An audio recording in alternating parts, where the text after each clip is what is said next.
We're going to be live. And we are live now.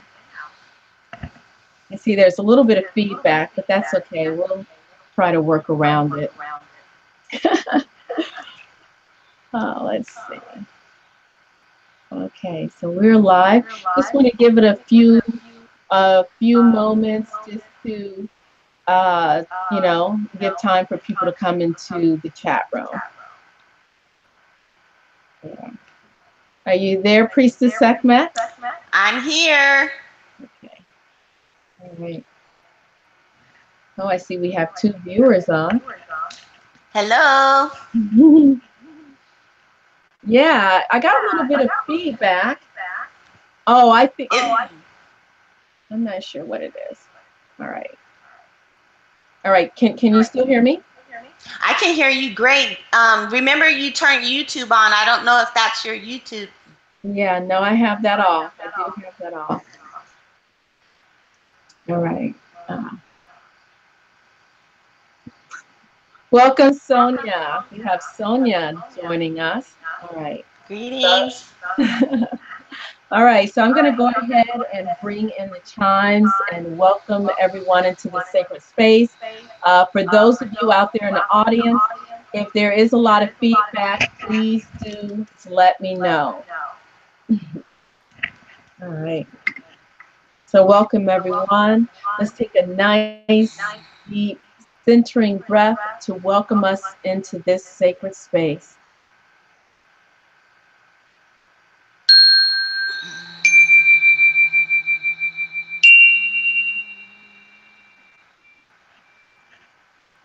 Okay. So I have with me today a wonderful guest, Priestess Sekhmet. Thank you for being here. And you know what? I'm not even going to call you a guest. You are my beloved sister, and I'm very happy to have you with me on this journey. So it's just the two of us this evening with all the beautiful people out there. You are not a guest. This is your home. Mi casa es su casa. Thank you. I feel welcome. Thank you for having me. You're welcome.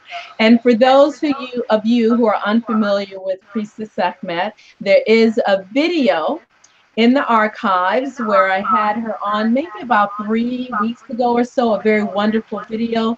Check her out. And your website, it's www.priestesssekhmet.com, correct? Yes, it is. All right, and it will be available in the description box below once we are finished with the show, and I will go ahead and type it into the chat room. And so, Priestess Sekhmet, go ahead and get us started here. Well, welcome everyone. Thank you for joining us tonight. Oh, hold on a second. Can you hear me? Yes, there we go. We can hear you now, beloved. Okay. I'm so sorry. Go ahead. Thank you. I just wanted to welcome everyone for joining us. I feel very in gratitude to be with you tonight. I'm so excited and I'm always happy to hang out with Tamu. I love you infinitely. You're a beautiful soul, beautiful spirit, and I'm just very grateful to have this opportunity to hang out tonight. And tonight we're going to talk about everything spiritual, supernatural, metaphysical, and whatever the divine gives us to flow with. So I'm ready to flow. Yes, right on. And before we really get settled into that flow, I just wanted to do a quick reading from Eckhart Tolle, Stillness Speaks.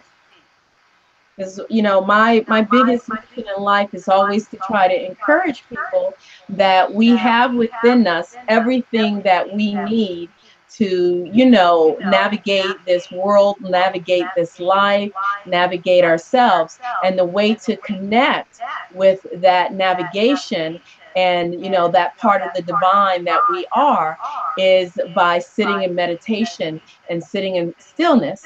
And one of my favorite, right side up, one of my favorite books is Stillness Speaks.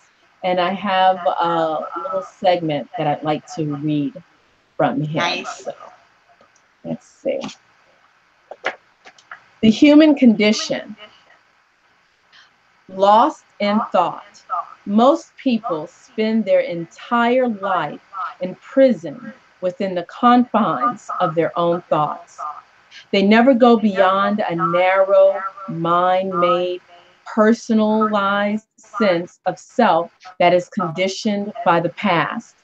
In you, as is in each human being, there is a dimension of consciousness far deeper than thought. It is the very essence of who you are.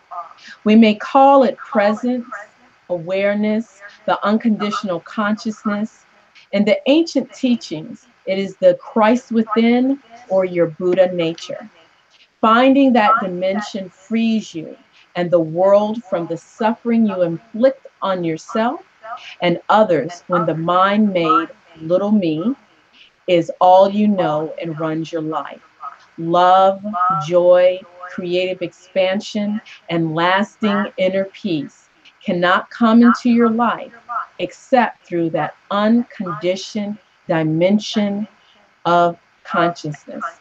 If you can recognize, even occasionally, the thoughts that go through your mind as simply thoughts, if you can witness your own mental, emotional, reactive patterns as they happen, then that dimension is already emerging in you as the awareness in which thoughts and emotions happen.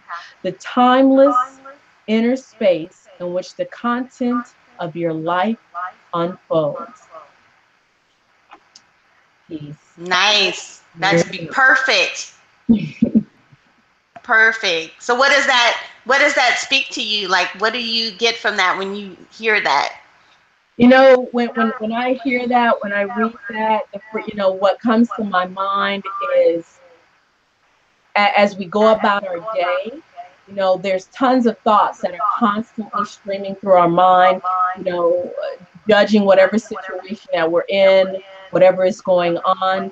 And if we can but take a moment to calm ourselves and make sure that we're not on autopilot, step back for a moment so that we can release those thoughts and not think that they are who we are. We can find ourselves in that moment of silence where there resides the peace. How about you? Yes. I agree 100%. A lot of times we get caught up in thinking on autopilot, like you said, and we're running some program and we're not even conscious or aware of what we're really thinking. And it takes us to actually decide that we're going to stop and observe our thoughts. And that's not something that we generally think to do. So it's wonderful that you read that passage because it's a reminder that we actually can do that. And for me, the first thing that I think about is washing dishes because that's when I started really becoming aware of when I went into autopilot. So Right, when I had a bad habit of washing dishes and getting myself worked up and angry over things, and right, I didn't realize that was occurring until I started practicing meditation and I started becoming more aware of my thoughts. And that's when I started making the connection that seemed like every time I start washing dishes, I just get in there and I'm washing those dishes and I'm just getting pissed off. And I caught myself and I'm like, why do I do this? And I realized that when I was a child, my mother used to punish me and make me wash dishes. oh, okay, okay, And so I got into a habit of, I think it's like rudimenting or, just ritually using that time to really think about what I don't like about my life. hmm, And that was a key turning point for me to start really becoming aware of when I'm running programs. right, right. It's really interesting that you mention that because I realize that, a lot of times we are constantly running programs. You know, like for instance, when we're having a conversation with a friend and they say simple words to us, like I'll give you a very benign phrase. Can you hand me that book over there? Right? And say, for instance, we might have come from a background where our parents were, give me this, give me that, Right. demanding this and demanding that. So Right. instead of actually hearing what the person said, can you please Right. hand me that book, and taking Right. it at face value for, exactly what that person said, we go into our interpretation, which is on Right. autopilot, and we Right. hear the dramatization and Right. negativeness that came from our past, and then it Right. spills over into that moment. Oh, how dare they? And we Right. interpret, instead of taking their words at face value, we inject into their words, all of the preconceived notions that we Right. have dealt with from our past. Right. And for me, the stillness that speaks is that when we engage in the practice of meditation, it helps us to become mindful, not full of our mind, but to pay attention to what goes into our minds, so that when we hear a certain phrase, we don't take that phrase and interpret it according to whatever negative stuff that we've got in our past. We hear that phrase verbatim as the person says it, without Right. judging it negative or bad, and responding in a way that's in the present moment and not from negative conditioning from Right. our past. Being present. So what you're saying is that sometimes people can say things that trigger us, right? Right. Or that we become triggered by things that people say to us, because, and the trigger is, we're living in the past. Right. And so, it's a key for us to click on that trigger and Right. act from the past Yeah. rather than react Mm. from the future. And I find that a lot of misunderstandings and arguments come to play because Right. we make the choice to interpret from our Yeah. past rather than interpreting a Right. situation of what's going on at the moment. We're thinking that person is our negative parent, or Right. Our a negative ex-husband. partner that might have harmed us, rather than seeing that person and hearing their words for what they Right. said in that moment. So stillness I speaks. agree. I agree. Did you want me to throw something else in there about meditation? Oh yeah, go right ahead, sister. All right. Well, I can relate to all this because I've gone through all of those phases. And Hmm. what really helped me was 5 minutes of thought control meditation. That's where I started. I started with 5 minutes of thought control Okay. meditation. And it was very difficult to get up to the 5 minutes. I had to start with 1 minute and then increase it to 2 minutes and 3 minutes and keep adding 1 minute every day until I was able to focus on one thought and control my thoughts for 5 minutes. And I actually used a journal to do it so that I could monitor how many minutes I was able to think one thought without interruption.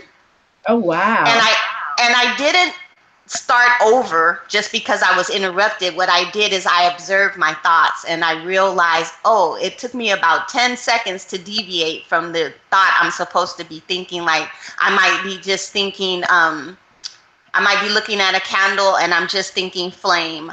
I'm looking at a candle and I'm just thinking flame, and I'm just going to focus on that one word, flame. And then all of a sudden I feel hungry and I'm like, what do I want to eat for dinner tonight? And it hasn't even been 1 minute yet. And I'm already thinking about what I'm going to eat for dinner. But I'm activating the principle of being conscious and aware of my thoughts. I'm activating the principle of realizing what I'm thinking. And it's a very deep and profound exploration of just simply making a decision to start meditating until you can get up to 5 minutes with one pure thought. Wow. Okay. So how long did it take you to get, to that full 5 minutes? I think about 2 weeks. Okay. Yeah. That's good. That's good. So how many minutes do you meditate now? I don't time myself. Okay. I don't time myself at all. I am very in the moment. Right. I'm very in the moment, and so I don't have a rigid ritual like that. Okay. And yeah, so no, I don't have a time. I don't even know. Sometimes I go outside in the backyard and I get in the sun and I start meditating. It seems like it's maybe 15, 20 minutes, but it could be 30 minutes. Mm-hmm. Not longer than that, though. Not Right. longer than that. Okay. Let's see. I'm gonna go ahead and copy. I wanted to post this on Facebook. You go ahead and bring us into our next topic while I do this. Okay. I'll just keep flowing with why it's important to be aware of your thoughts, because our Yes, thoughts please. have creative power. Right. And so for me, what I didn't realize is that when I would start ruminating, that was the word, ruminating Yes. about negativity, about the things in my life that I didn't like, that got on my nerves, that made me sick, that I couldn't stand. Right I on. had I had that kind of life experience. My life was full of, can I cuss? Go ahead. Go Can we right cuss ahead. on this show? Is this like a Yes. children friendly show? Go. Just speak your mind. Okay, because sometimes I say shit. So, just negative shit. Yeah. Yeah. And my life was full of that. And I never put two and two together. I didn't understand the power of my thoughts. And in those days, The Secret was coming out, that movie, The Secret, and it was talking Mhm. about the power that we have as creators. And I could hear it, but I didn't understand it. I didn't see myself as that powerful. So I kept blaming my circumstances in life and my experiences on the people that I felt like were in my life causing it. And it wasn't until I started meditation that I started realizing how powerful I really am to create. So it's very important that we understand that and we start paying attention, because if we pay attention to our thoughts, we'll start realizing how our thoughts actually trigger experiences to occur in our life. Sort of like, when you wake up in the morning and say, "Oh, this is going to be a bad day," and then you Yes. stub your toe when you get out of your bed, Yes. and then this happens and that happens, right? Yes. Absolutely. Somebody, you immediately draw or attract somebody or something into your experience that matches that thought and perpetuates that experience and causes you to believe, because it's just belief, that that's really real. And it's really not. It's you thinking it, and then the universe gravitating and magnetizing that thought to an experience that matches it. And once we really start getting that piece, we'll start to be able to play with the reality and use our thoughts and our words and our feelings to start manifesting things that are positive, things that are fun, things that are exciting. And that's when you really start saying, did I do that? Right, right.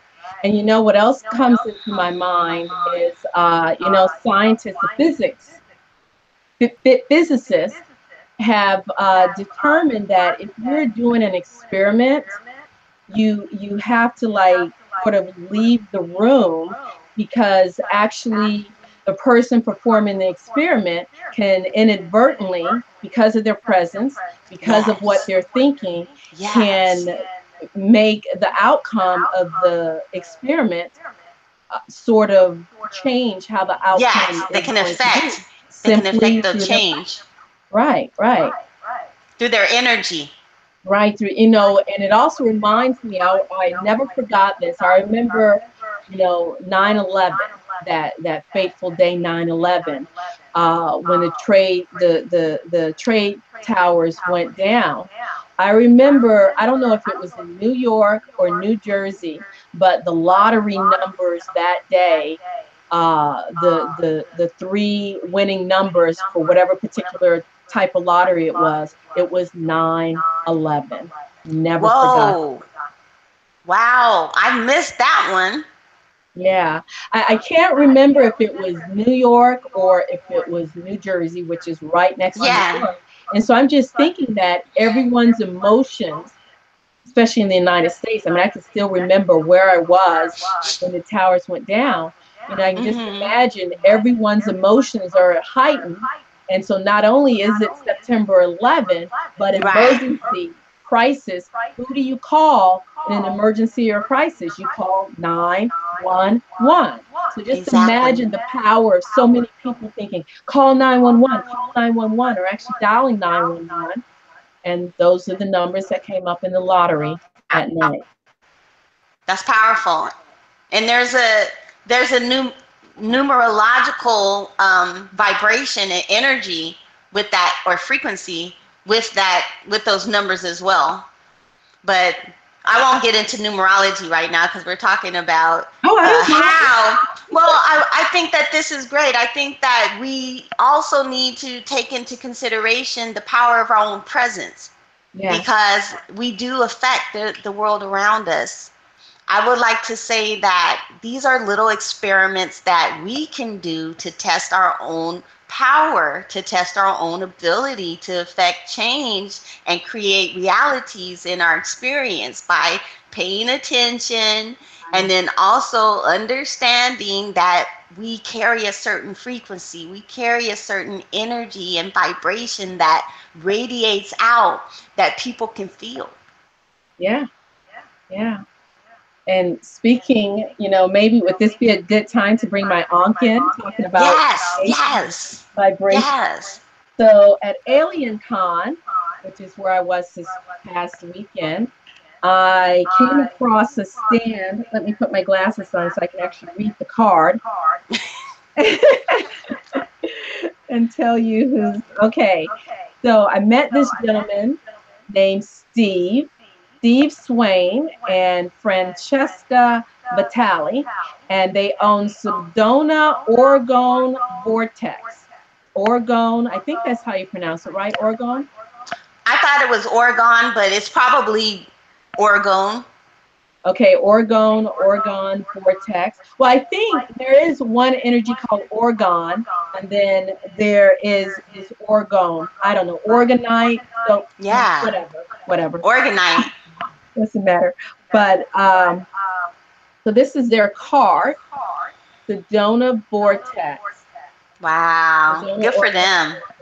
And it is let's see what's there. Oh, they have an Etsy shop, etsy.com/shop/Sedona Oregon Vortex.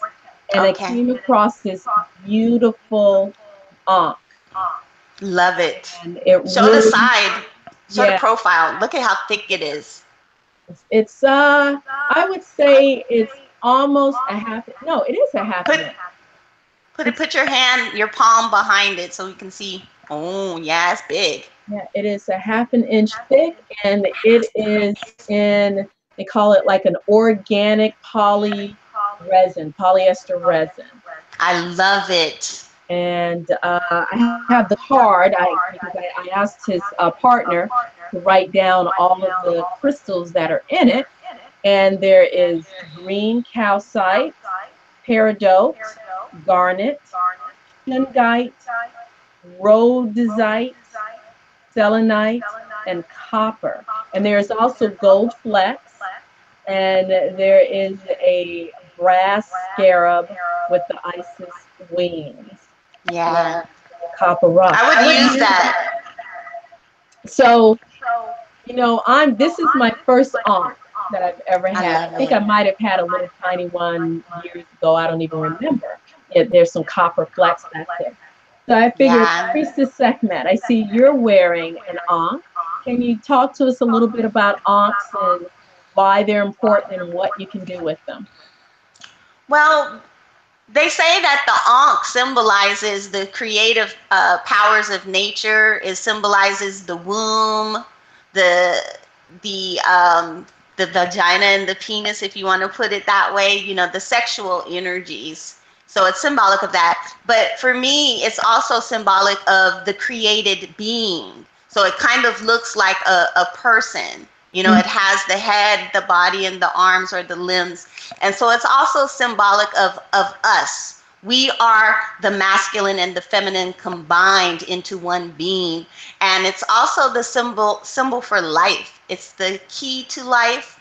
You are the key to life. You are the symbol of life. This is symbolic of you.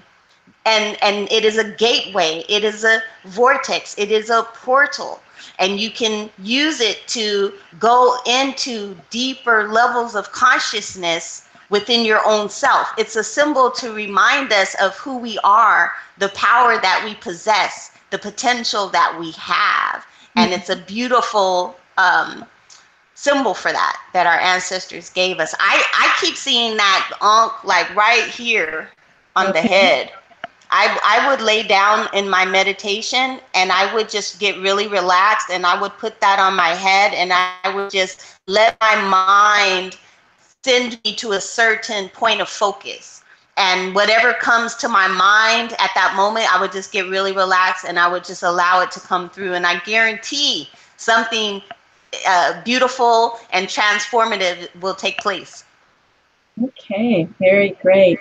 I like the ankh that you're wearing. Is that made of wood? And can you tell us where Yeah. you purchased that? These are just some little wooden ankh earrings that I bought a long time ago. I don't remember where I got them from, but Hmm. I love representing. I like people to ask me questions, so I like to wear the ankh. I also have a symbol for the goddess Sekhmet that I keep on, and I like to use it as a conversation piece as well. I will be contacting the Sedona Oregon Vortex because I have to have one of those ankhs. Yeah, please let them know that Tamu sent you their way. I Actually, I will. plan on having Stephen on my show. I did Oh, ask him if I nice. could interview because they had beautiful pyramids, medallions. They had the flower of life, the seed of life, the little Nice. orgone medallions. I mean, it was just beautiful, and they were all beautiful, amazing works of art. So. Yeah. So Yes. oracles, can we go into talking about oracle cards? Yes. And Yes. Let's talk about oracle cards. I have a new oracle that one of my clients sent me. I just received it yesterday. oh yeah, all right. Yes. And it's called The Faces of Woman Spirit by Okay. Catherine Torres and illustrated by Cruz. Okay. Oh, Priestess Sekhmet, before we I don't go know if you into can see that, that. I have a question from Kayla Divine, and I think this would be a good question for you, Priestess Sekhmet. Kayla Divine asked, I feel very connected to Isis. Does that symbol help me to connect for her? Uh, for summer solstice, what should I be focusing on? Or is that out of context? So, Yes. Yes. Connect to the goddess Isis. Make it your intention to connect to her. If you have an ankh, if you have a tarot card with the symbol for the goddess on it, if you have a picture, you can download a picture, you can draw a picture or a symbol, and you can relax, take some deep breaths, and get into a meditative space in your heart and in your mind and just focus on her and allow your imagination to guide you onto a journey and follow your train of thoughts as right, thoughts come into your mind that remind you of the goddess. If you imagine seeing her, if she appears to you in your mind, just focus on that and allow the thoughts to unfold one thought to the next thought and go as far as you can. And then once you finish having that experience, because I know you will, because you're all prepared, and I believe that she's guiding you to do this. You're already prepared for summer solstice. You already know what deity you intend to connect to. This has already been prepared for you. You're here tonight. You're getting the guidance to go ahead and move forward with that. So once you complete your exercise or your meditation, I would journal it and really start getting into a habit of journaling my experiences until they really become part of who you are. right, right on. Okay. So back to your oracle. Sorry for the. Yes. Yes, I'm excited. I'm excited about summer solstice as well. I'm there are so many portals opening up right now. Right, right. People are seeing signs in the heavens, the clouds. The clouds are a really wonderful way to be able to see portals opening up. People are seeing all kind of colorful clouds. We're noticing that we can actually see the clouds start to manifest from one little speck into a whole big full cloud in just a couple of minutes. Right, right. But I've been seeing portals opening up, and I Mhm, can feel them open up, and mhm. I can go through them and experience what they're like. And so I want to encourage anyone that's watching, that's getting ready for summer solstice, to really be conscious and aware of these portals, because you are a portal. And with these stargates opening up, your stargate is opening up, and your higher self is wanting to connect with you in a more powerful way. And this particular solstice, I feel, is the greatest of them all. And every solstice after this will become more greater and more greater and more greater. But this one is extremely special. So get in alignment. Open up your heart and your mind. Be prepared to receive. If you can get out in the sun, get out in the sun for a little Yeah. while, maybe just 10 or 15 minutes. Sit there, get in that portal, and have your experience with your higher self. It'll take you to the next level spiritually, and trust whatever you experience to be divine and to be from the greater aspect of you. I'm excited. I can't Yeah. wait until this little season of summer solstice ends so I can see what really happened, because I know something big is about to happen. Right on, right on. And one thing that comes into my mind is I used to do a lot of gazing up at the sky, laying on the grass. I'm not saying staring at the sun. If you're going to sun gaze, do that very, very early when the sun first rises, and then at the, Right. end of the day when it's beginning to set, so you don't burn your eyes out. Right. But I would lay on the grass and look up into the blueness of the sky. And if you just keep looking and looking and looking, and it's almost as if you start to see the energy that is, all around us in this not so Yes. space, and seeing like the particles of energy or waves of energy, however you want to see it, and to sort of just allow yourself to, not forcibly, but just allow yourself to connect with that. And that was very consciousness expanding for me. Yes. That's exactly what you were doing. You were expanding your consciousness. You're getting out of your body and you're getting out into sky, out into space, and starting to become aware of the bigger aspects of yourself. And this is what we really need to do more now than ever, is get out in nature. Get out and start looking at the sky. Get Hmm. out and start feeling the sun rays. Those sun rays. It's I get drunk. information. I get Information. so high on sunshine. It's powerful. To me, the rays of the sun, it truly, they're like individual streams of portal, really connecting you full force with the data download, as people like to Yes, download. data streams. Yeah, the data stream. You can talk about connecting with the divine and the divine feminine and all of that, but that's just philosophical jibber jabber. If you're not Right. getting out there, touching the earth, touching the Yeah. dirt, touching the Yeah. water, touching the trees, you're not even half there. So it's okay to let go of the talk and just Yeah. go out and Yeah. be. And when you go out and be, you're Mm-hmm. feeling the energy. You're being Yes. immersed in the Yes. mother, the father, the entire family, and all the energy that is there for you to connect with and to help you to be as powerful as you can be on this earth. Yes. And I'm gonna add something else right on that, since we're encouraging people, because this is it. This Yeah, summer solstice is, we're gonna give birth to our higher selves. We're right. giving birth to, we're opening up this, all of those, that artwork that you see where you see Gaia pregnant, Mm-hmm. And she's full of life, but she's about to give birth. Right. And we talked about, in prophecies, we talked about the birth pains. Mm-hmm. But Right.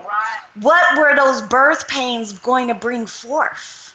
Yeah. Those birth pains were going to bring forth the divine Christed beings of planet Earth, Right. Right. bringing Christ consciousness back to the planet, an elevated consciousness of peace, love, and unity. This is what is being birthed this solstice. And our higher self, us connecting to our divine selves, us connecting to the divine gods or goddesses, whichever one you manifest to yourself as, Right. connecting to that and beginning to make space in our lives for that is what is taking place right now. So if you really want to make those connections and you feel like you've been blocked, you feel like you've been hindered, you feel like there's stuff and junk in the way, Mm-hmm. go outside and take off your shoes Yes. and get in nature and sit somewhere where you can sit on the grass or on the sand or on the dirt or something. And a lot of times they tell you to get rooted and get grounded in the earth and to imagine that your root chakra is planted like roots that go down into the Mm-hmm. earth, right? Right. Well, this is how you take a spiritual dump. And this is what we haven't been doing enough of. It never even occurred to me until I started practicing that root chakra meditation. And Uh-huh. that's when I started feeling something pull, the earth pulling stuff and junk out of my body. I was releasing. So that is our time, a way for us to release. When we sit down on the earth and we put our hands and our behinds on the ground, that's taking a spiritual dump. Transfer all that negativity, all of that pain, that fear, that anxiety, that stress. Transfer that with your mind into the earth and allow the earth to draw that out of you. Right. Right. Take a spiritual dump once in a while and see see how you feel. See if you don't feel better. And you can also do it with water. You can go to the ocean and you can put your feet in the water Oh and you yeah. can also transfer energy into the water through your feet. Yeah. Into that sand, into that silica.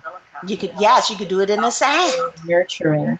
Um, I remember I had someone, I remember being somewhere, this is like years ago, and someone sort of made the comment that they felt bad just dumping negativity into Mother Earth. But then, if you think about it, and I was thinking about this the other day, that dirt, that soil, Yeah. nutrient-rich soil, Yeah. is created through Yes. death and decay. Yes. And so The when earth is built to compost that. right, exactly.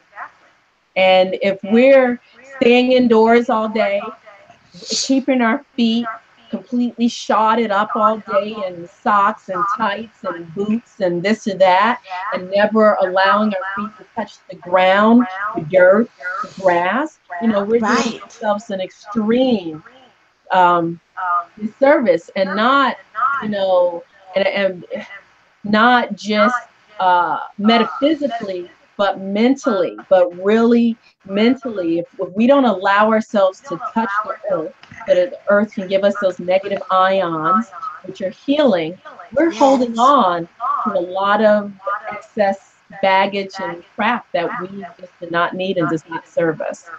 I agree.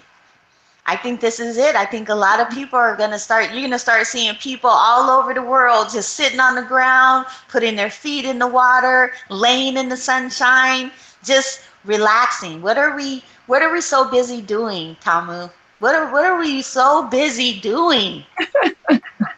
Trying to survive? Now, some people will say, it's electronics and computers. To me, electronics and computers are all blessing. It is through social media that I connected with Priestess Sekhmet through YouTube. You always hear people say, "Oh, Facebook is garbage and YouTube is garbage." You're only projecting Right. what's in your inner mind. Okay, Right. so if you use these tools to Yeah. help you in a divine and in a guided way with intention, that's good. And with balance, we know when to turn them off, Right. go outside. And I would encourage people, don't even use a blanket. My best energetic Yeah. experiences have been standing firmly, Right. barefoot on the earth, sitting on the earth, and feeling the earth directly, touching my skin, touching my clothing without being on a blanket. Yes. And I have to co-sign on that because I used to be scared of bugs, Uh, and uh, living out here in the country has taken me to a whole nother level. Yeah. Me and the bees and the wasps are friends now. there you go. But, if a wasp comes in the house, like when I first moved here, Uh I'd freak out and I would try to kill it. I was so scared. Like, what am I going to do? I can't have this wasp like flying around in the house. And I knew I had to stop killing because I had a dream. huh. Hmm. And in this dream, I saw a mouse and a cat. And when the mouse ran over to the cat, and I told the cat, kill it, and and the cat put his arm around the mouse, and he turned and looked at me and said, "Hey, this is my friend. Oh, We were here first." And that was when I kind of like woke up to killing, and I was like, okay, maybe there's another way to approach this. Maybe I'm freaking out for no reason. Why am I freaking out? Has a mouse ever done anything to me? Has any of these things I'm so afraid of ever harmed me or hurt me? So the wasps started coming in here. hmm, And so I said, okay, I'm gonna deal with this. So when I open up my back door, there's a bee's nest there, hmm. right over my porch. Right, And right. it's inside the wood, Hmm. and the bees go in there. So I open up the door, the bees go in there. If there's a bee right there and they're big, we got the big bumblebees here. Right, right. I noticed that he'll stop and let me come out. And so I'm just like, okay, I'm just coming out. And I go out, and they stop and they let me go. And then when I come back home, when they're there, they move out the way. I just go in the house and they don't bother me. If a wasp comes in the house, I just duck, because if he flies, I just duck. And then I open up the back door, and he'll fly to the window because he's trying to get out. And then he can't get out the window, and he'll just come back to the back door. And then I just duck, and he just flies out. There you go. Learning to make peace with nature, learning to coexist rather than, needing to kill everything that we feel afraid of. I know for myself, there's three things that I have fear of: heights, flying, and spiders. I did live with a Mennonite woman for a while, and she had a lot of spiders in her house. So there were constantly spiders everywhere. I remember being partially awake, in between that dream awake state.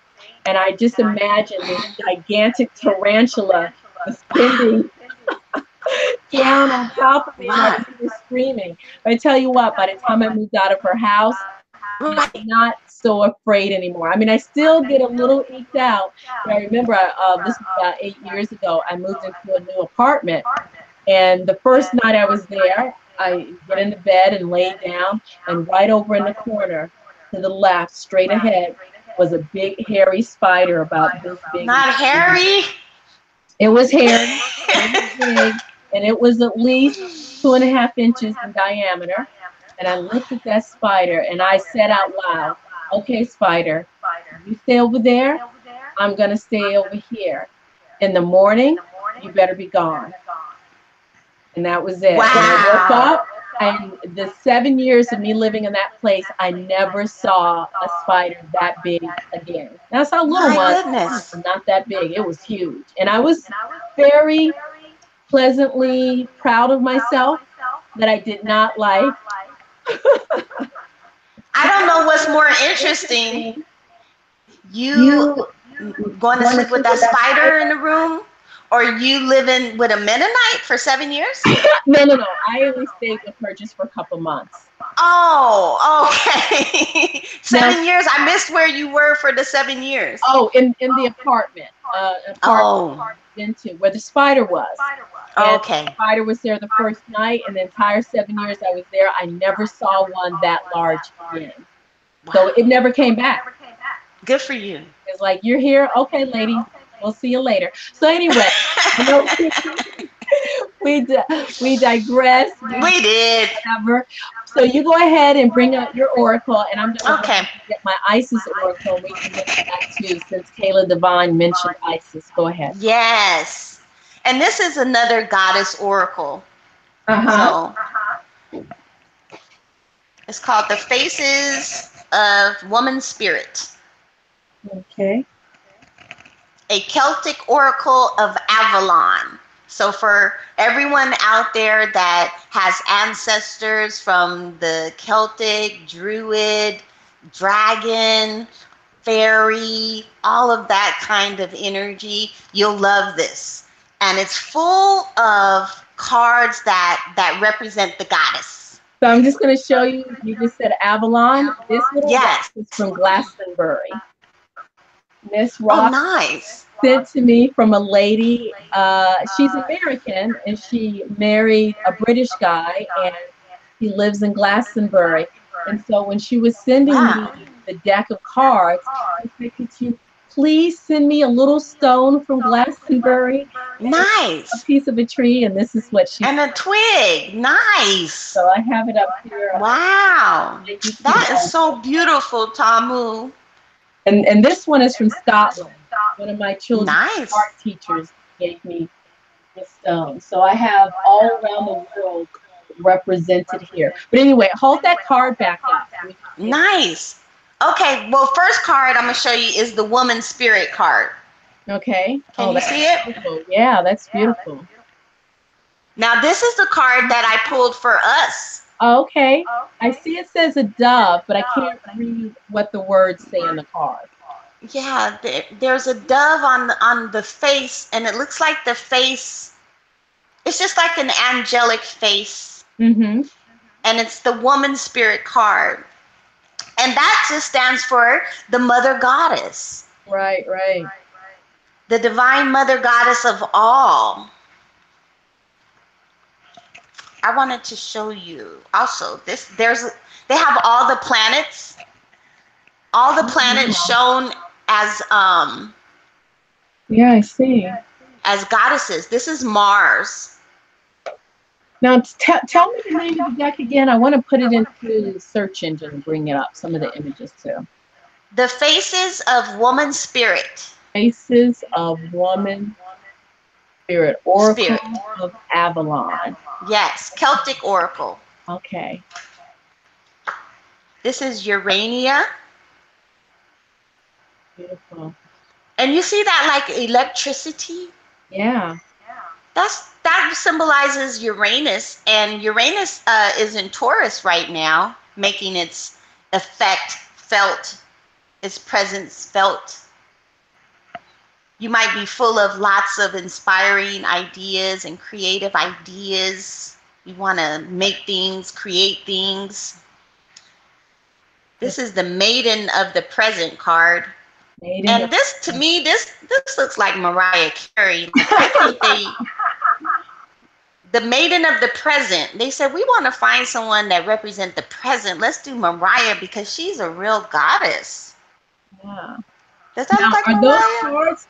Yeah. Are those cards like the size of a traditional tarot card deck? Or are they a little bit? No. Are they like they're much larger. Mm-hmm. Yeah. This is the deck you gave me. I'm so glad it found its home. It was just I love it. Now I'm working with 2 decks. I wasn't working with 2 decks before. Not because I didn't have 2 decks. I just didn't want to work with the decks I had like that. But when you gave me that deck matched the deck that I was already working with. Okay, which was the Golden Dawn deck, right? Yeah, so I'm working with the Golden Dawn and the Hermetic Tarot. Okay. Golden Dawn, Hermetic Tarot. So they really complement each other because they're both Hermetic decks. How many cards are in the Faces of Woman Spirit? And while you're talking, I'm going to bring up That's a good Google. question. I have, let's see, some images I can quickly go through. You see the moon card? Can you see that? Oh, that's pretty. That's much better. Yeah, the moon card. And let's see. Sul, which I believe is sun.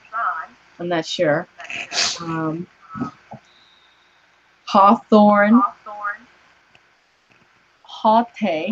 I'm not sure how to pronounce that, but these are beautiful. They're very interesting. Birch, Beth, Oak, Roar. I'm not sure. I think it might be about 32 cards. Oh, okay. And they're all planetary. And they, she has 4 cards that represent the upper, middle, and lower world. Mm-hmm. From the and I thought that was really powerful. She have the lower world card. So this card is Elder, which is a tree, the elder tree. Yes, it's very Celtic, and there's a lot of trees here in the imagery of these. Almost many of these goddesses. Oh yeah, you have a beautiful. They have all of them there. A lot of them are represented as trees and cups. The fern is a tree. Yeah, that is absolutely gorgeous. I'm going to really enjoy. I'm going to use this deck too when I'm doing my readings. Because I can see how the goddess can make her influence on a reading when you use these cards. Depending on what questions that you're asking, but I can tell that it can give a person a lot of support and a lot of encouragement and a lot of nurturing. Okay, I'm gonna drop. I wanted to ask you about this oak. Do you know anything about oak trees, like the spiritual significance of oak trees? Well, you know, I just think of, hold on, let me stop the screen share. You just think of the fact that oak trees, I think majestic. They're strong, they're sturdy. When I think of oak trees, I think of them as being very ancient and wise. Yeah. So now I don't know the actual metaphysical meaning, but that's what oak is one of my favorite trees. I feel like there's something there because when I saw this card, it reminded me, she has these leaves around her head. And they look just like these leaves that someone on YouTube put a video out and said that they were looking at Google Earth and they saw an area that looked like it was a tree trunk and it was 8 miles wide. Oh, wow. And he was questioning, in ancient times, were there trees that large on the earth? And he showed these mountain ranges that look like oak, like these leaves. Oh, okay. Okay. Yeah. So can you imagine a mountain, a leaf the size of a small like hillside? You know, anything is possible. And if you think about, I don't know if it's the sequoia or the redwood, but those trees that they're so huge that I think some of them, they might even have some tunnels that go through them. Yeah. Because they're so huge. I don't know how many, you know, some of those trees are like 2,000-3,000 years old. I wonder if anyone knows. I definitely would be interested to know, have you ever heard of trees being a mile or more large in some type of myth? It would be a myth out there about that. Yeah. But I'm looking forward to using this deck. I love it. I'm so grateful to have it, and I can't wait to start using it. So I just got it yesterday. Yeah.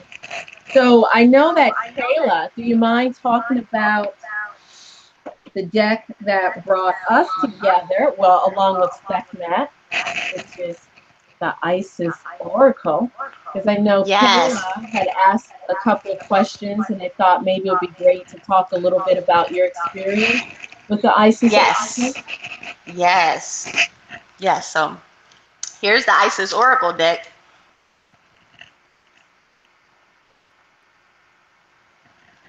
And I'm about to start teaching on this deck. Uh-huh. And the reason why is because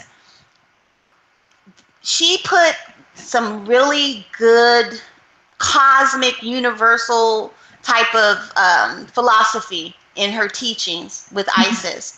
Mm-hmm. And so I think it's really important for everyone on a spiritual path to get that education. And she did a fabulous job of putting it all in this little book. This book is about 200 pages, but it's jam packed with universal consciousness and universal knowledge. She deals with the divine feminine and the divine masculine, how to balance those out so that you are balanced and centered, because you have to be balanced and centered to really connect to your divine energy.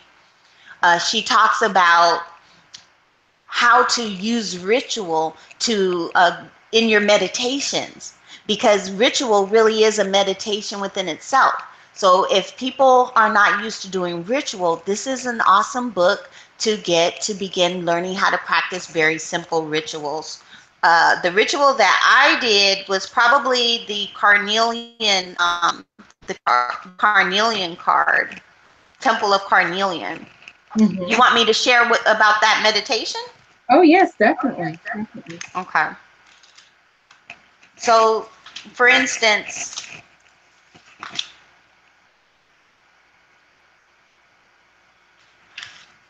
she talks about ritual healing in the Temple of Carnelian.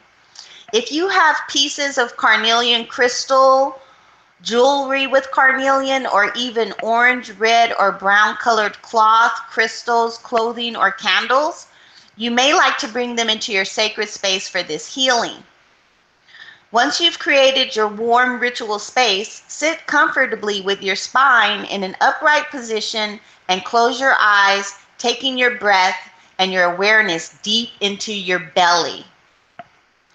Beware of a light growing in your belly, warm and strong. Imagine following the light into the belly. Deeper and deeper you go until you become aware of a vast pyramid made of huge ancient sandstones with swirling sand patterns on its face. It is warm, pulsating, and alive with energy. So she takes you into the Temple of Carnelian, and I love going to that temple. And I've had some pretty interesting experiences happen through meditating on that temple. I met with my divine Ka, or my divine masculine, my other counterpart, what some people might consider your twin soul, Okay. in the Temple of Carnelian. I learned how to dance for the goddess, the dance of fire, or fire dance, in the Temple of Carnelian, because I allow my imagination to connect to the divine. Right. And through that process, these experiences start coming out. And that's all it takes. It just takes us to do these little things. And this book is a wonderful form of guidance to get us to open up to that aspect of ourselves.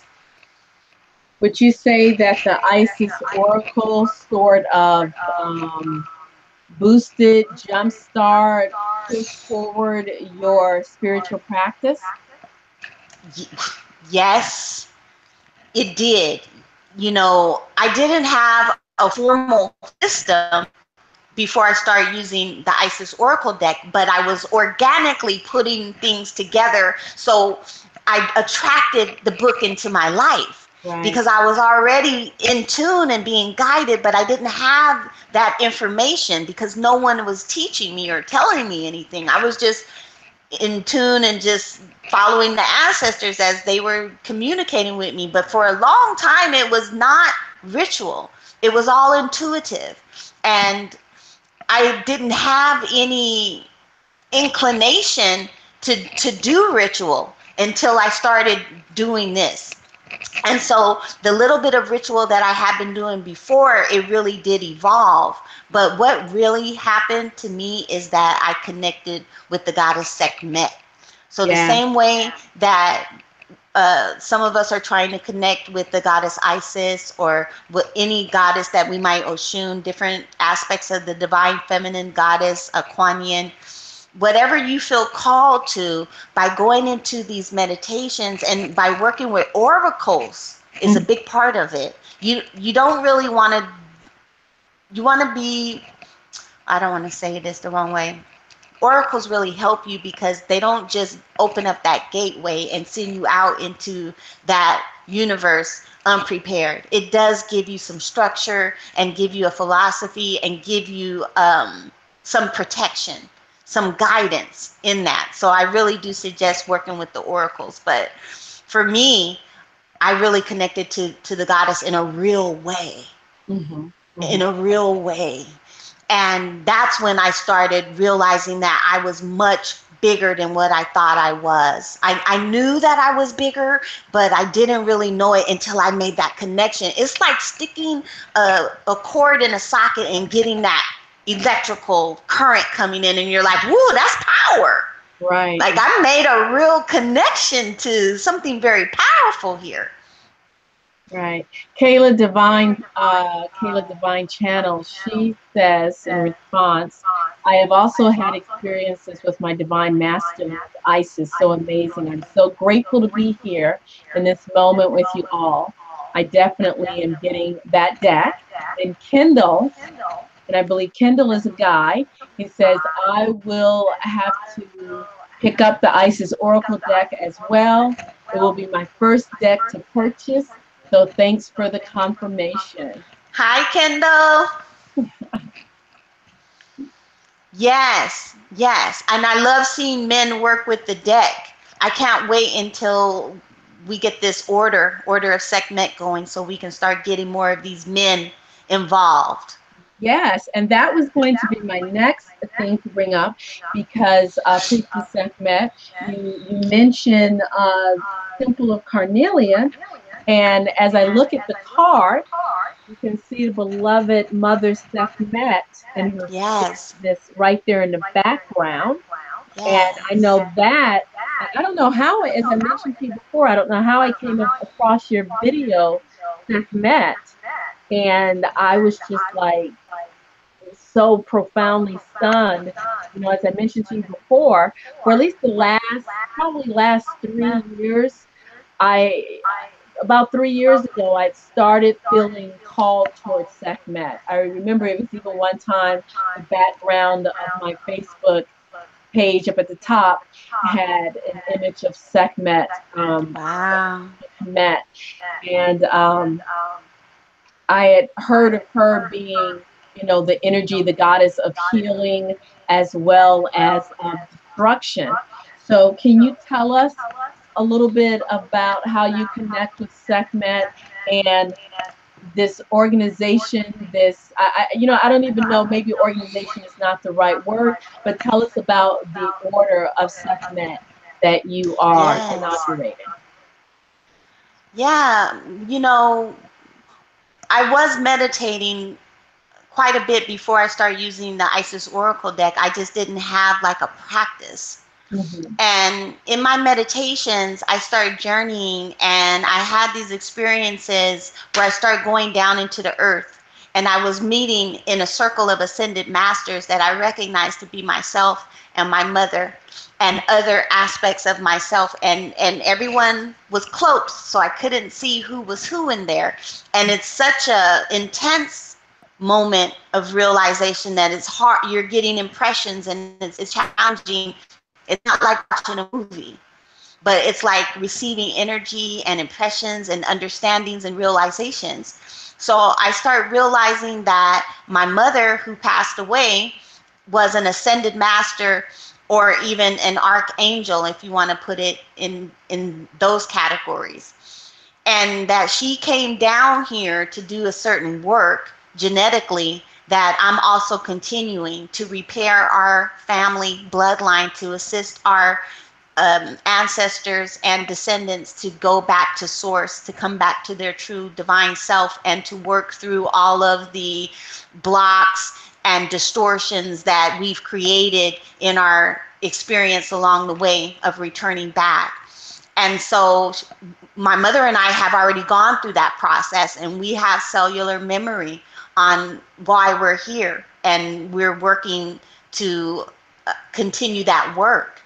And so as I started doing these meditations, this is how I started finding all of this out, and how I'm working with my ancestors, with my archangels, to be able to stay on course to do this work.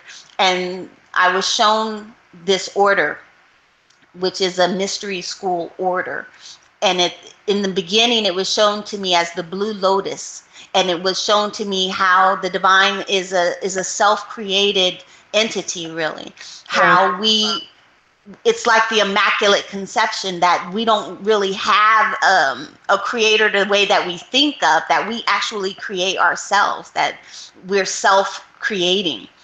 And so this is the school, or the foundation of the school that I was shown that I would be developing, is how to create masters, really, masters of self, divine, return to the divine within. And so over the time, these were the stages I went through from going from that point. There were constant synchronicities and breadcrumbs along the path to get me to where I am now.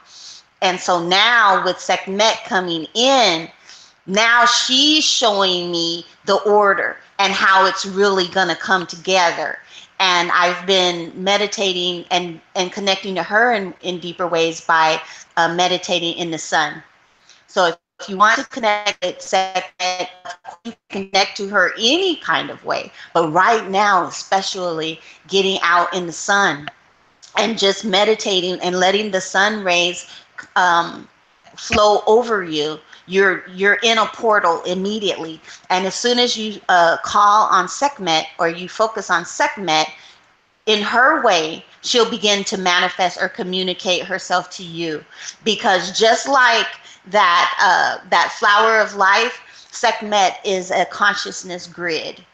And so you can tune into her, and she'll start to communicate with you in a way that you can understand and guide you through that process. So what I'm doing with the Order of Sekhmet is working with my students and my clients, providing them with the next stage of their development, because I don't want to see them come to me for spiritual guidance and then go back out there and not have any real practice, not have any real growth or accountability, but to show them that there are steps that you can take to personal self-development, spiritual development, and self-mastery.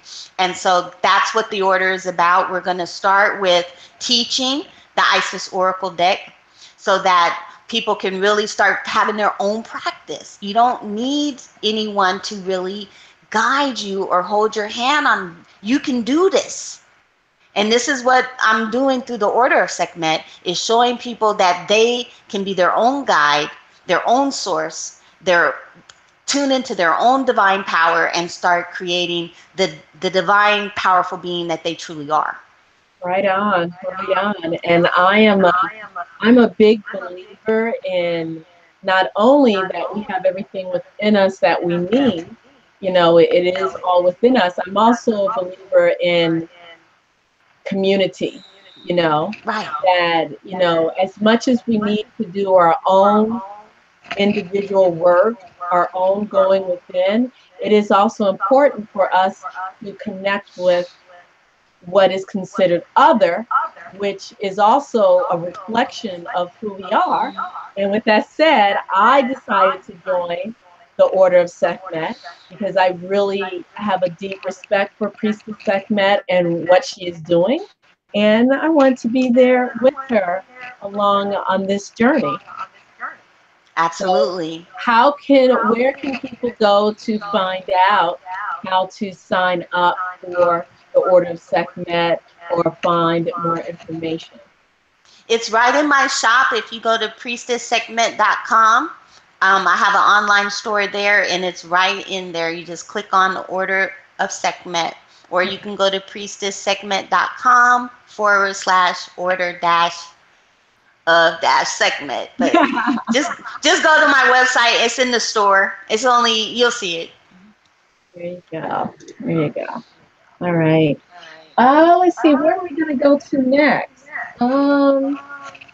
Do-do-do-do-do. So you brought out the oracle cards. You were telling us about was it the faces of the spirit of Woman spirit. woman spirit faces? And I recently, where did I put the deck? I just had it. Oh, here it is. I recently received a new oracle deck. A Oh couple wow. of them, but I'm just going to mention one right now. This is Ooh. Soul Soul trees. Trees Oracle card. And I came Wow. across this deck because of a young woman named Nicole on Tarot Nerd. And Tarot Nerd is a Oh, Facebook. tarot nerds. Yeah. Yeah. So, people are always going live and doing readings for others. And she was always reading with using a soul tree oracle and maybe another one or two others. And I love trees. I love. I can't tell you how much I love trees. And Yes. I have to have this deck. And it's 80 cards. It comes in Yeah. Wow. clamshell. Nice. It's an Nice. independently produced deck, so it's not like with U.S. Games or Llewellyn. It comes with a very thin, a little thin book because Oh. this oracle. Yeah, she gives you a little bit of a scope of what the cards could suggest as meaning. I'm the kind of person where I like to, especially this type of deck. You look at the deck, you see the words, it becomes sort of like an energetic prompt, and for me, the words and the cards are like an energetic prompt, or even the image itself, and it's sort of Yeah. like a key for me to immediately go Yeah. in and touch spirit and sort of bring in that Yeah. information. It's like, I mean, even with tarot, you could pull the same card for three or four different people, but you're not going to Right. get the same reading if you're really Right. connecting with the energy. Yeah. I like that. Yeah. Different reading. So here's some of the cards. This one is the beginning, Nice. Nice. and everything is symbolic in her deck, including, the colors. I like this one, new path emerging. And if Wow. you look at this tree and you see how there seems Wow. to be like Hey, gaps. yeah. That goes without saying. That's powerful. And here, I better put my glasses on so I can be sure to see. This one is transformation, and look at how those colors just swirl Yeah. I around. love that. Wow, that is beautiful. That is the most unique deck I've seen yet. Yeah, and I really like it. And what I end up doing with my decks, I learned this from Amy D, who is a local tarot reader. I've never met her in person, only communicated on Facebook, but she lives like in around this area. She would edge her decks. So now I have this fascination. When I get a deck, I edge it with color.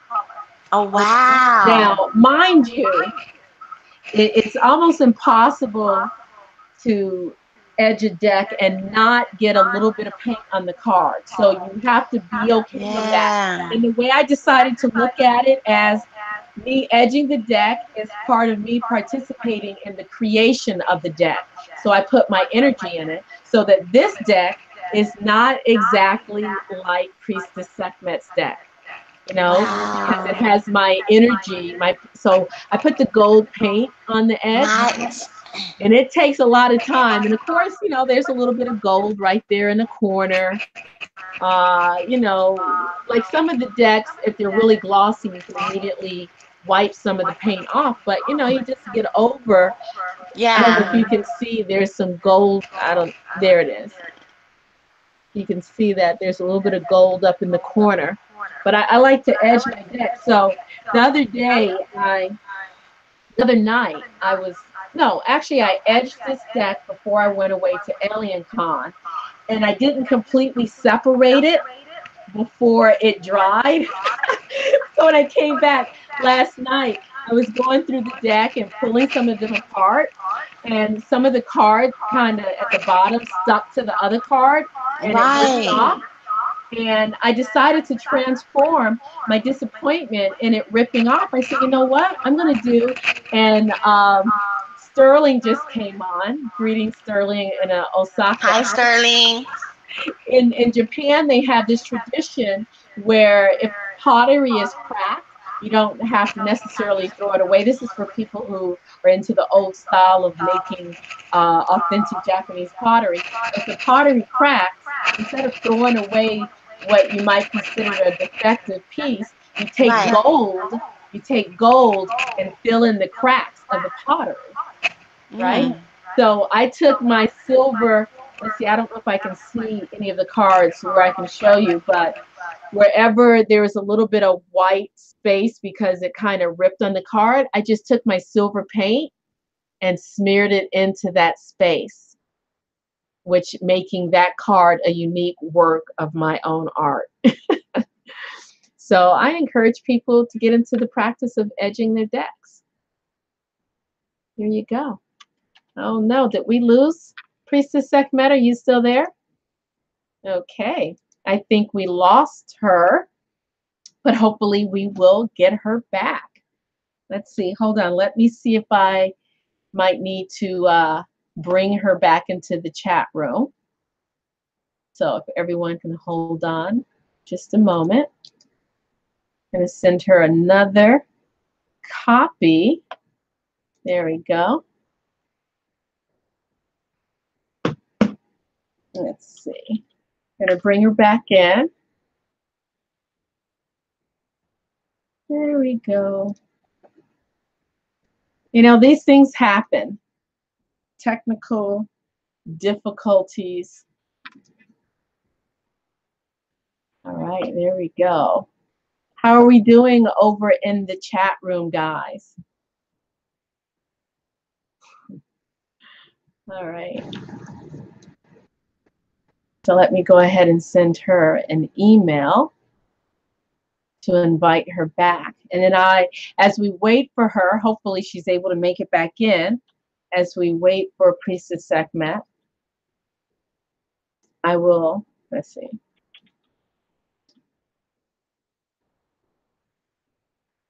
There we go.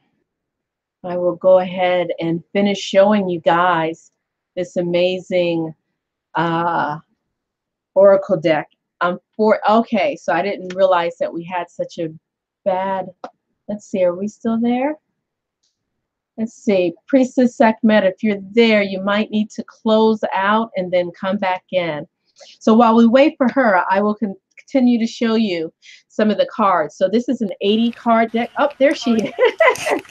There's two of you. That's okay. We have your beautiful divine twin. That's okay. But anyway. My phone died. Oh, okay. All right. Well, there you go. You are back, and that's awesome. So I think before you left, I was mentioning that I edged my cards with whatever paint, and with this Oracle deck here, some of them got stuck together, and I decided not to like be upset or think the deck was ruined. I just took the little paint and smeared it on the edge, and we were back in business. There you go. So this one is Transition. And as you see, you know, this brown tree, it's kind of white and snowy like in the background, and the yellow golden leaves are starting to fall off.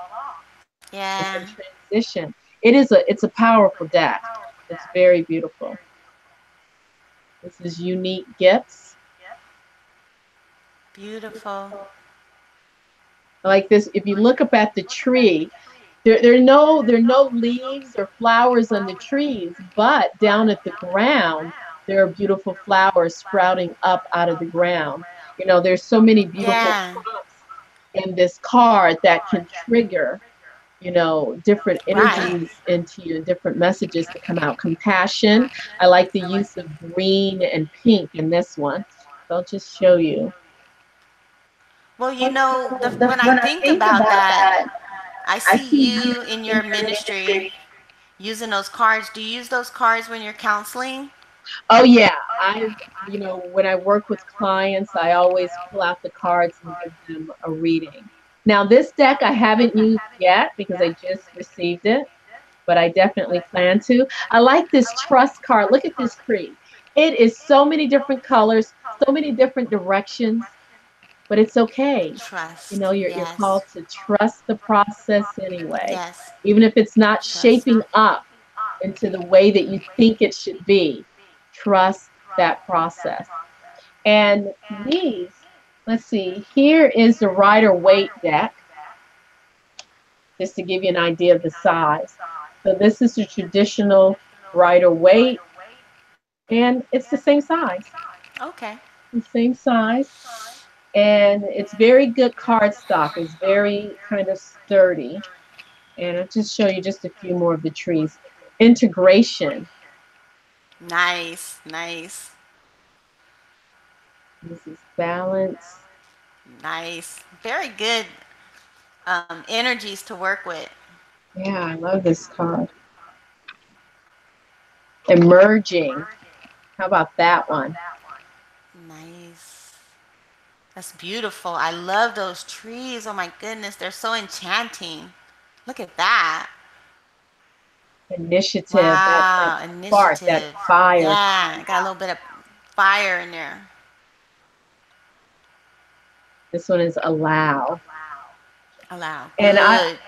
I was looking at this tree the other night, and it kind of reminds me of a dancer, how graceful Yeah. it is. It's sort of Yeah. like Yeah. flowing.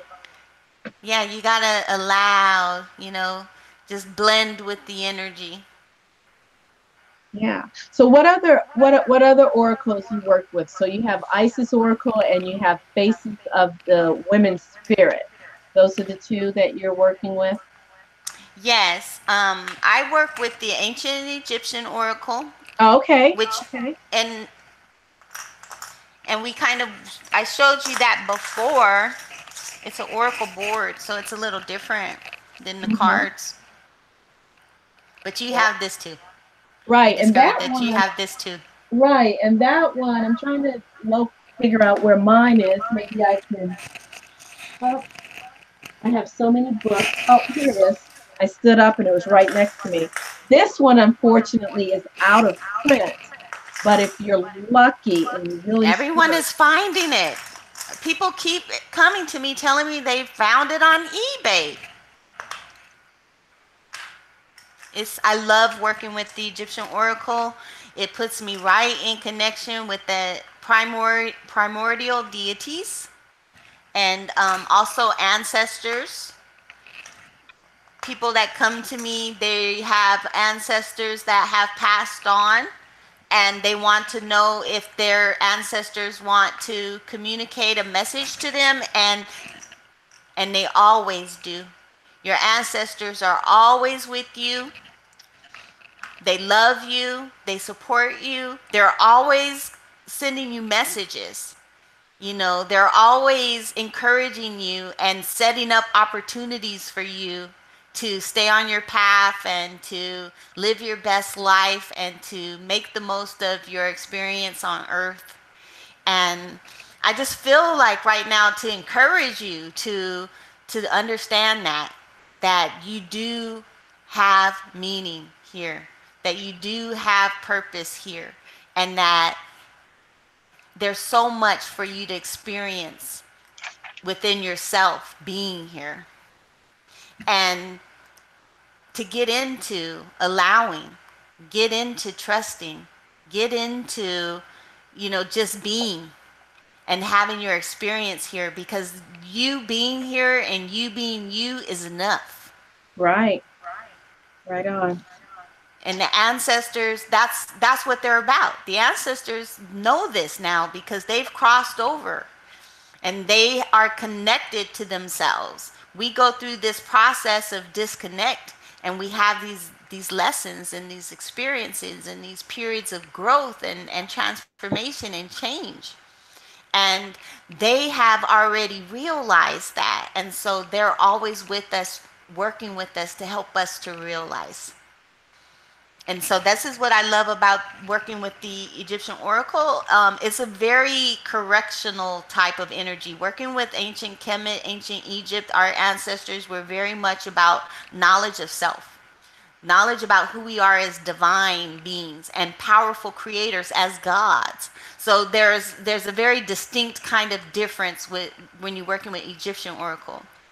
And the messages that come through there are always getting us back in alignment. So when we get out of alignment and we are doing stuff that is not good for us, not healthy for us, toxic, things like this, those are kind of messages that come through with the Egyptian oracle. And the goddess Sekhmet is the perfect energy to help us to get back into alignment, because she is fire and she is courageous, and she will tell you the direct truth and what's necessary for us to be in alignment. For instance, the day that she really came through, when I was working with Isis Oracle, the first thing I felt myself returning to myself. So when she came in, I felt joy coming back. I felt happiness coming back. I felt life coming back. And then I remembered when it left.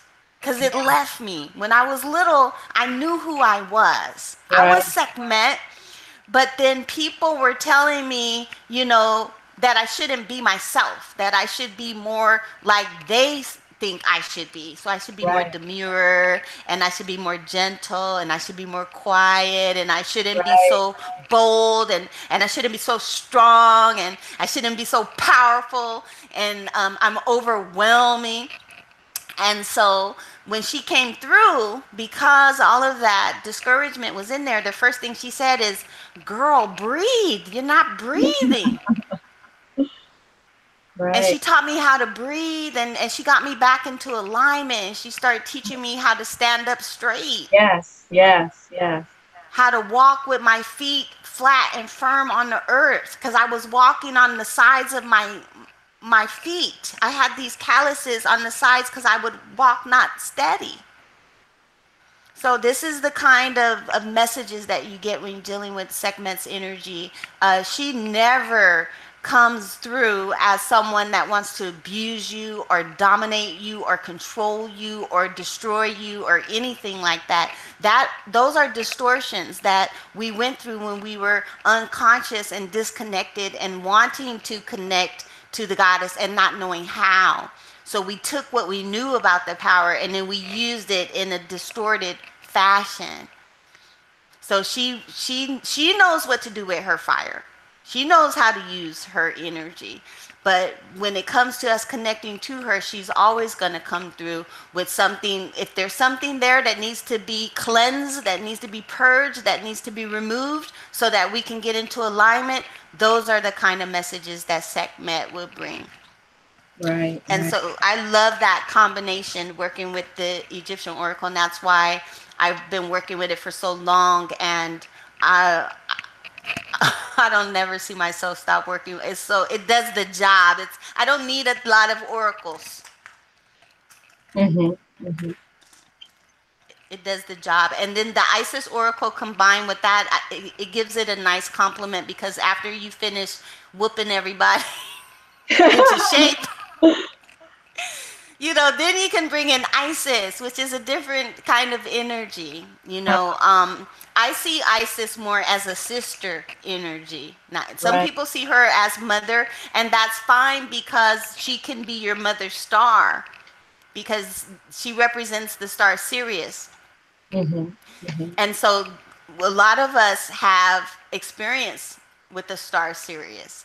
And I think that's why we're all drawn to Kemet or to Egypt, because we are star seeds from the star Sirius, but not just Sirius, but we have that Syrian energy. And so the goddess Isis can come through, and she brings us that water. She brings us the Nile. She brings us the cleansing purifying water that also comforts us and refreshes us and restores us. And it's a nice complement to close out the readings with a nice message from the goddess Isis or Aset.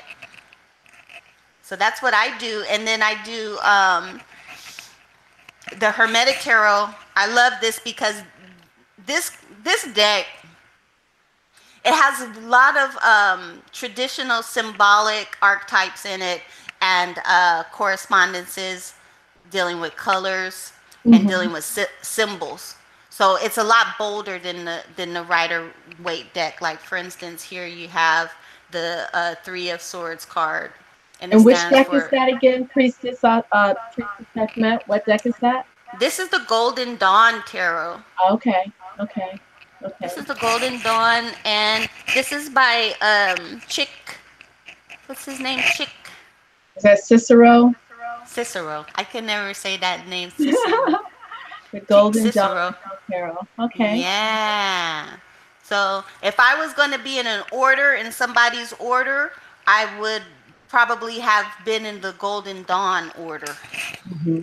Mm-hmm. But I never felt guided to be in those type of organizations. It could be very cumbersome Mm-hmm. working. And so, but yeah, Golden Dawn, I love it because it gives you a lot of keys and signals Mm-hmm. psychically Right. to help you to tune into the specifics. And so this is why people say that my readings are very accurate, because I can get in there and I can start seeing things very, very specific. Like if you're having fights and arguments, I can see that. If you're feeling joy and happiness and enthusiasm, I can see that. If you're depressed, Right. and I can see exactly why you're depressed, what's causing the depression. It gets really, really, really specific. Mm-hmm. Like this card here, for instance.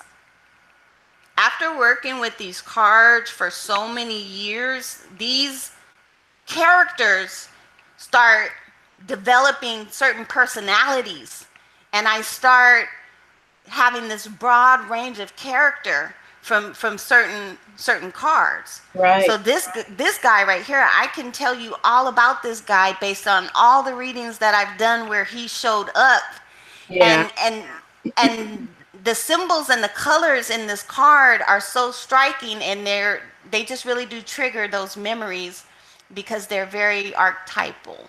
Mm-hmm. Mm-hmm. This is This a good is deck to advanced deck. right.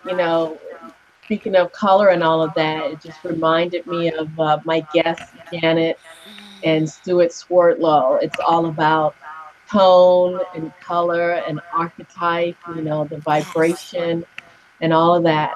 And I am so happy to have had you on this evening. I'm not even going to Me say too. as my special guest, but as my sister, as my big sister. Ah, And as I was sitting here, because at first I wanted to do readings for people, one draw one card, but then I decided, why don't I just pull a card for, moving into summer solstice. And as you yeah. were talking, I was thinking of that, and I started sort of shuffling the Soul Trees Oracle. And I'm Not. shuffling, and all of a sudden a card flew out of the deck. And I bent down and pick it up, and I'm just going to share that card right Yes. now. Let me, Let's do that next time. Let's just do readings next time. yeah.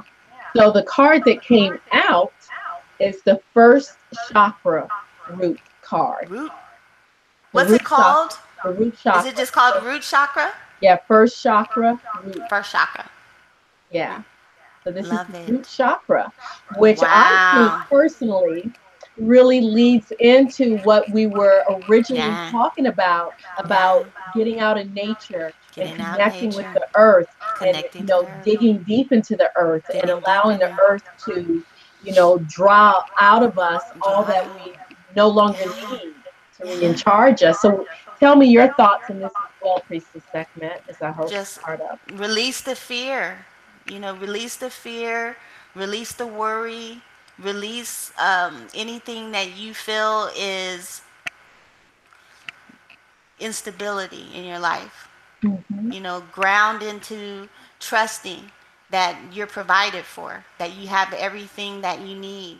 Start this summer solstice out, working from the root chakra up. Start at the base, start at ground zero, and just start building structure, start building stability, strength, courage, soundness, and just take it one step at a time.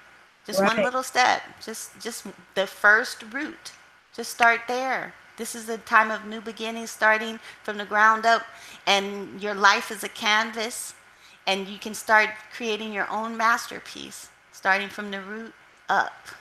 Right. And, starting at that root, the best way to get a sure and steady foundation is to really focus on the roots, make sure the roots are nourished and cared for. And how we can do that in our life is by making sure that we take time to get off the computer, to get off the television, the cell phones, and go outside literally and Yeah. put our feet on the ground and allow ourselves to be nurtured and nourished by Mother Nature. And this isn't just hippie talk and woo-woo talk. I mean, it is extremely beneficial. It is so beneficial to be out on the ground and to feel that connection that they actually sell grounding mats. People buy mats that they plug into the outlet so that it can release those negative ions. Why spend the money on that when you can go right outside and touch the real thing that will heal and nourish your body? So as we move into this summer solstice, this time of, that great bright sun, which is there to nourish us, and new energy can come into us.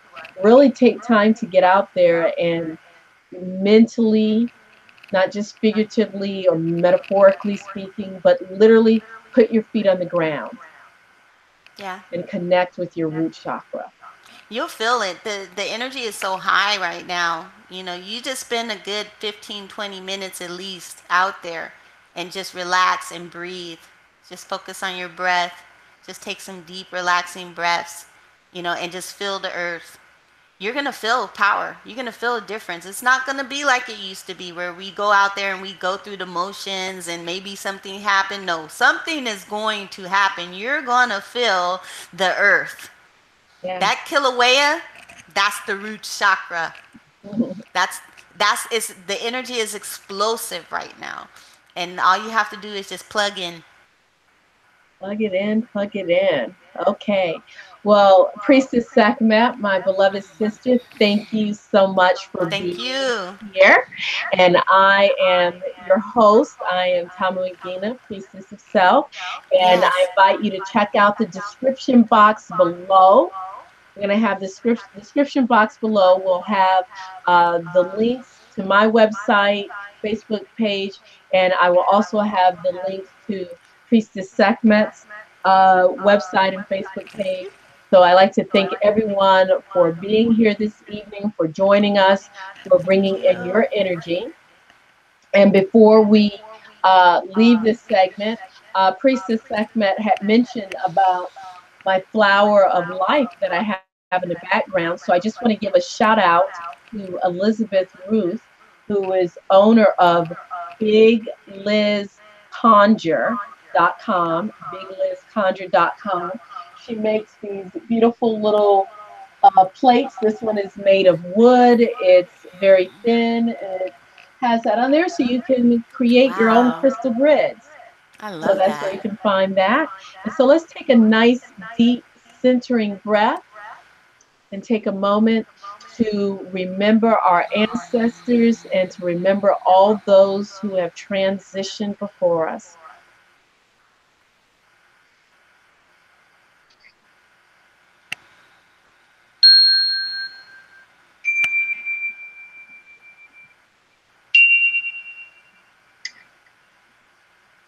So again, I'd like to thank everyone for being here. Please remember to like this video, to thumbs up, to share this video to help spread the word about this channel. We are slowly inching up to 1,000 subscribers, so I thank everyone who is here.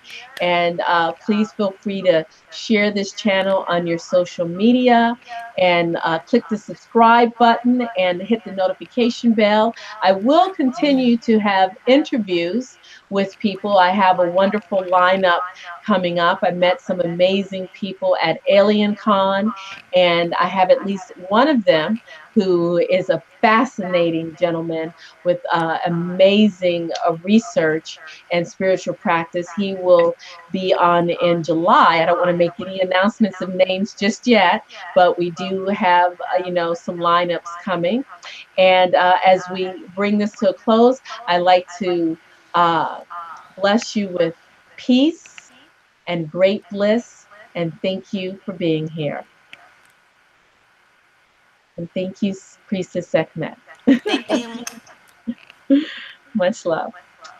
Bye-bye. Love you. Bye. Bye-bye.